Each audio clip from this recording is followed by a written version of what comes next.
Ok, ma ci sono delle caratteristiche particolari per ottenere questi finanziamenti? Ci sono delle caratteristiche, ovviamente l'età, Certo. e poi avere un ISEE inferiore ai 40.000 euro. Ok.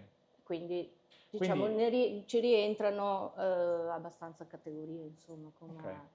Quindi tutti, possiamo dire che tutti quelli che hanno queste caratteristiche Esatto, e che comprano una casa nel 2024 possono ottenere queste agevolazioni. esattamente. E le agevolazioni, quelle relative al fatto di non pagare le imposte in fase d'acquisto, possono esserci ancora? Possono esserci nel caso in cui il preliminare dell'acquisto dell'immobile sia stato fatto entro il 31 dicembre del 2023. Ok, Quindi queste categorie di persone dove appunto il preliminare è stato già registrato antecedentemente hanno diritto al non pagamento delle imposte sia relative al mutuo sia relative alla compravendita. ok, quindi per farla più semplice, Sì, le persone, i ragazzi comunque under 36 che hanno fatto un preliminare d'acquisto entro il 31 dicembre 2023 sì, potranno in tutto il 2024, quando andranno a a rogito, rogito. usufruire non solo delle agevolazioni sul mutuo, ma anche quelle relative allo sgravio delle Delle imposte. imposte, sì.